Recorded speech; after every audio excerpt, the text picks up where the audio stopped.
Hello, Hello, police officer. what's going on here? I tried to drive off. My ex-boyfriend hopped in front of the car. Now he's in front of the car. Where is he at? Under the car. Excuse me? He's under the car. Move. Go over by my cruiser. 209. Go ahead. I need the fire department here now. 209 South Shenley. You got a male under a car.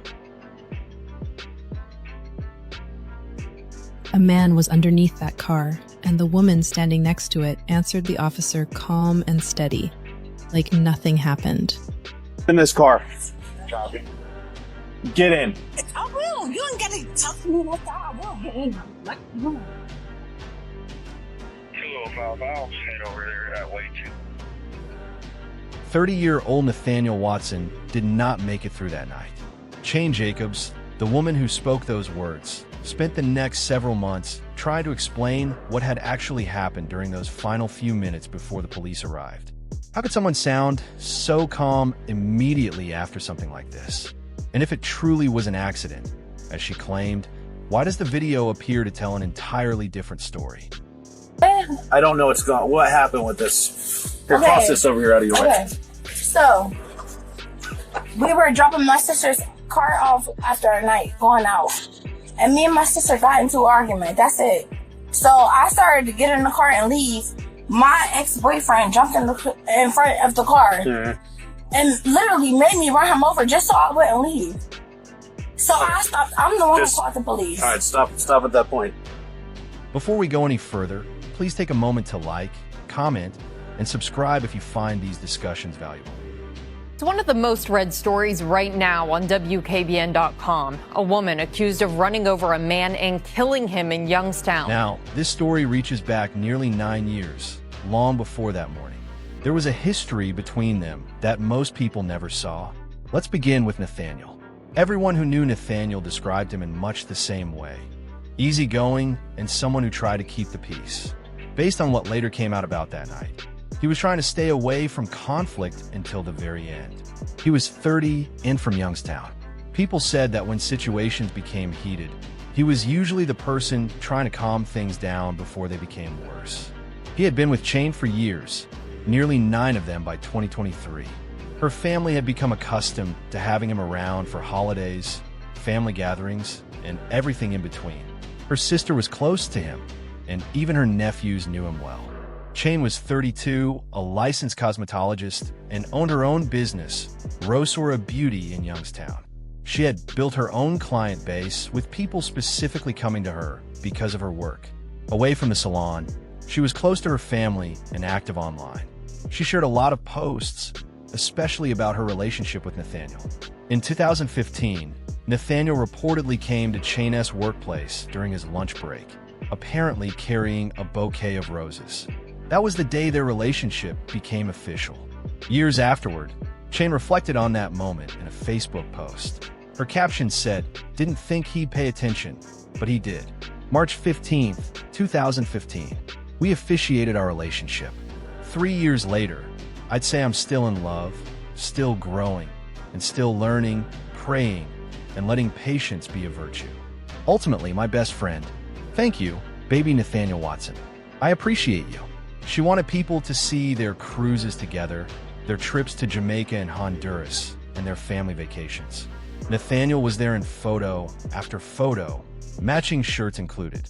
On his birthday one year, she wrote that he was the all-around best she'd ever had and finished the post with a hashtag asking God. All right, so she and Nathaniel came here together? Yes. They had your car? Yes. Okay. And she came to fight about what? She got mad. Because she came in here bed loud, drunk, and we got into an argument, and she attacked me. Okay. How did she attack you? She started fighting me. She threw something at me, and she got mad, because I told her just go home. Are you injured in any way? My face is scratched up. Okay, where's that at? Is that from Pulling each something? other hair.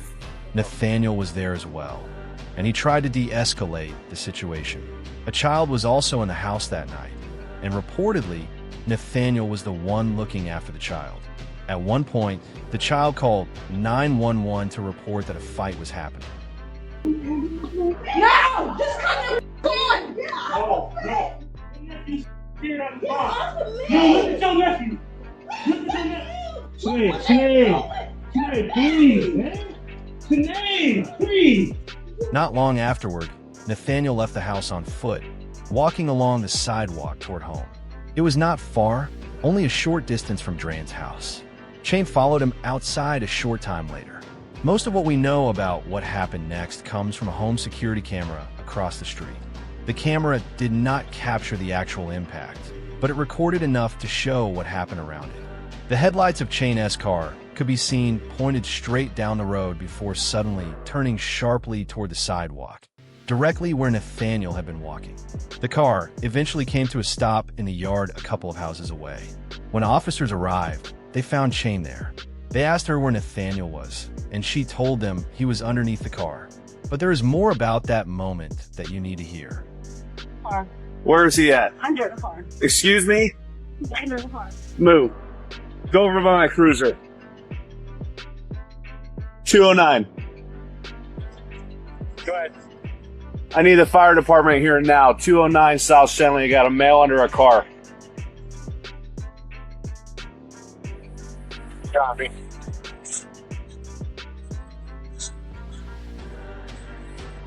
Show 6, I'm gonna head over there. Get in this car. Copy. Get in. I will. You ain't gotta talk to me like that. I will. Let's go. 205, I'll head over there at way 2.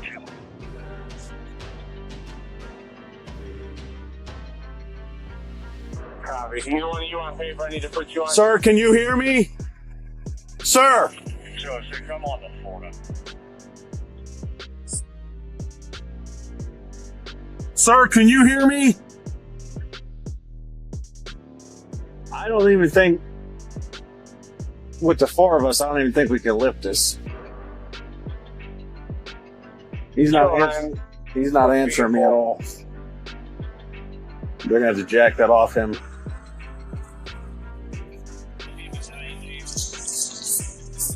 Oh yeah, he's not alive. Somebody run him over? Yep. Pretty good idea. Drain came outside after realizing what had happened. She lived close enough to hear all the commotion. Officers had to keep her away from the scene. On the recording, you can hear her trying to tell them, "That's my sister," before the officers redirect her. Ma'am.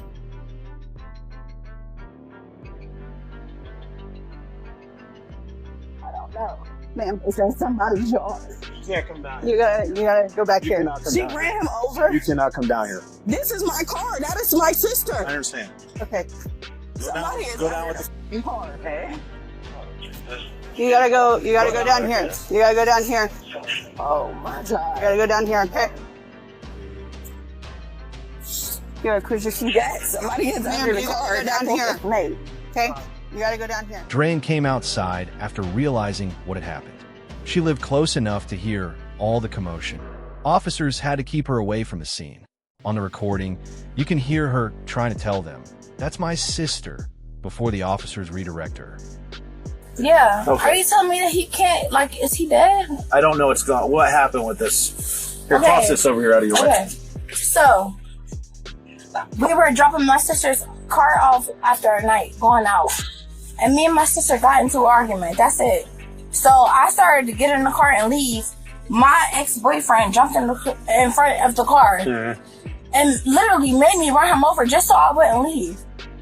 So I stopped. I'm the one who called the police. All right, stop at that point. Thank you. You have your phone? Yeah, but I Where's just your want to phone? know, is he okay? Where's your No, phone? I don't have anything, sir. You don't have your phone? Everything is in the car. Okay. Long story short. She, sister of the house with the lights on. She and her boyfriend, who is deceased, came to the house to fight with the sister, yelling about something. Took off. There was a call of a fight in the yard. When I pull up, she's outside the car. I said, "What's going on? You know, why's the car in the yard?" And she said, "He's under the car." Looked, he's under the car. Shoved her in the cruiser, and that's it. Oh, and she made a comment in the car. He jumped in front of the car and tried to stop me from leaving it, so I had to run him over or something like that. So she admitted to his murder, basically. Yeah. I stopped her at that. Yeah. Shane was placed in the back of a police cruiser. At that point, she still did not know that Nathaniel had died. A little later, she gave officers a more detailed account of what had happened. She said Nathaniel stepped in front of the car and that she never intended for it to happen. This is how she described it. Sure. Why don't we do this first? Just before we get into any details, we have a couple things we got to do. Okay. We got to make sure that you understand that you're here talking to us voluntarily, right? Yes, I am. But we got to make sure you understand that you don't have to talk to us, right? Just like on TV, we're going to read you your rights. Okay. At first, she still did not know for certain that Nathaniel was gone. She kept asking questions, still trying to find out what had happened. So, But I mean, you didn't answer my question. Is he okay? so he's not okay. He's not okay at all, man. He's not okay. But what does that mean? Like, So what we want to know is what happened. We want to hear your side of the story. Mhm. So that's what we're asking you. That's up to you if you want to do that. Of course, But- I would love to tell my side of the story, Well, but that's what we're here to do, but that's your option. Mhm. So, Of course I want to talk about it, but I want And you all to you be the same way with me. that's we'll do that. You know, because So- nobody. Okay, so we'll do honesty. You know, I'm gonna be straight up with you, and you'll be straight up with us. Mhm. Nathaniel didn't make it. He passed away. Okay, I know that's really hard to hear. The detectives told her directly. On the recording, she simply kept saying no again and again. No. No. No. No. No.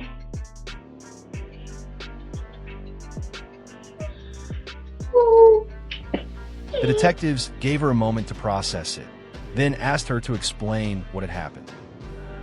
so this is your opportunity to explain what happened, you know, because there's more to it. She told them that she and her sister had gotten into what she described as something like a fist fight, and that Nathaniel was the one trying to break it up. She said he then decided to leave and walk home. Was it an accident? It was what an accident. What happened What happened? To Nathaniel. to Nathaniel? Okay, so my sister and me got in an argument Okay. about me returning the car. But they skipped it. She had to go do her client at 10 in the morning. We got into an altercation. Okay. We got into, kind of like a fist fight. But they skipped it. He's there. He's the only extra adult there breaking it up by his skip. Okay. He took off walking because, he's like, you know what, I'm not, I'm dealing with this, blah, blah, blah. Right. So I'm like, okay. After he's done, I'm talking to my nephews. I'm like, okay, auntie's about to go home. Then she said, "So, I'm in the car." So I'm in the car, I'm driving, and he jumps in front of the car. He jumped in front of it? Yes. The detective immediately challenged her account and asked how that could have happened. Jumps in front of the How car. did he do that? Maybe trying to stop me. Like, from leaving. This, not the first time he's ever did anything like that. Like, and I'm like, wait, just trying to stop swerving. And like, It sounded as though her explanation had shifted once again. She continued by describing how she heard a bump, tried to reverse the car, and said out loud to herself that he could not really be underneath it. after that, like, honestly, before I know it, all I know is I'm hearing a bump, feeling a bump. I got out the car. Walked back up to my sister, how she called the police. Yeah. My sister, I'm like, call the police, something's wrong. Like, I couldn't, I'm trying to reverse. I'm stuck. I'm like, I know he's not under this car. Like, I know you just not getting, like, you can't tell me that he's really just under this car. Like, This is where the detectives noticed a serious problem with her version of events. If Nathaniel had actually stepped into the road and she swerved to avoid him, the car should have ended up somewhere in the street. Instead, the vehicle was discovered on the sidewalk and up on the lawn of a house that had nothing to do with the situation. There were also no tire marks showing a path from the road to where the car stopped. Instead, the evidence showed a straight line indicating that the vehicle had already left the road before the impact. When detectives confronted Shane with these details, her explanation changed once again. All I know is you just jumped in front of the car, and I'm like, whoa, boom. Was that in the street or off the roadway? It was kind of like in the median. Like you got the street, you got the sidewalk. Yeah. With the grass on the side of it. Okay. So he was walking like on the sidewalk area, and then he jumps in front of the car. Yeah. And I'm like, wait, I'm swerving. I'm like, wait, trying to stop, and the car hits him. Okay. So how did you end up in the yard? Because you ended up like in the front yard of someone's house. The car, like I said, I kind of swerved. Okay. Yeah, kind of swerved, like, you know what I mean? At one point, the detective told her that the video showed her becoming upset because Nathaniel was walking away from her. Shane disagreed, insisting that the anger captured in the footage was directed toward her sister. My knowledge, like I seen, him like, wait, like, trying to stop me. And I'm like, just swerving, like. Yeah, because he's on the sidewalk when he's hit. So that's why I was hoping maybe be a little more truthful. We know that your intention wasn't for this to happen. But yeah, I'm you're upset. I mean, you heard him, right? You heard the video, video after video of you, mad at him, right? Because he's he's walking away. Yeah. So, I mean, the video is like literally reflecting after me and my sister getting into an altercation. You know what I mean? So I can't necessarily say it's me mad at him. It's just me, just mad. Yeah, you did yell at him though. You called him a bitch and told him to just walk home, and he agreed. You're a little upset. Maybe, like I said, you don't intentionally, maybe you're just trying to scare him, but somehow your vehicle goes from the street onto the sidewalk, strikes him, and it hurts him. I don't think your intention was for what happened, right? Because even though you guys aren't together, you still love him. But we need to be honest, right? Honestly, sir, I'm being honest. Well, first you said he ran out in the street, but we know that didn't happen. No, I didn't say that. I never said he ran out in the street. Maybe I misunderstood you. Okay. Yeah, I said that I feel like he tried to stop me because that's what I saw. Like, I saw something go like this. Maybe the camera didn't catch that, or whatever you have on recording didn't catch that. And I'm like this. I'm like, whoa. So you're driving down the street, and then so you must see him. You must see him over here because he's up on the sidewalk, right? So he's over here on the sidewalk. He waves his hands, right, trying to stop you. But then when you swerve and go up on the sidewalk. But that wasn't intentional. Of course, me swerving on. The interview ended after Shane accused the detective of being disrespectful toward her. Shortly afterward, she told him that the detective got up and walked out of the room. Like, honestly. Did I say anything that wasn't a fact? You're being, like, real... rude. The sarcasm is crazy. Like, insane. Like, it's honestly disrespectful for real because I'm literally trying to process this and corroborate the things I'm going on. Nothing side. I want to corroborate to my full potential. And I'm literally trying. Like, that's what I'm trying to do. And what I said was what happened, correct? You didn't like the way I said it. No. I don't like the way you're being sarcastic, sir. Shane was taken into custody that night and faced charges of voluntary manslaughter and domestic violence.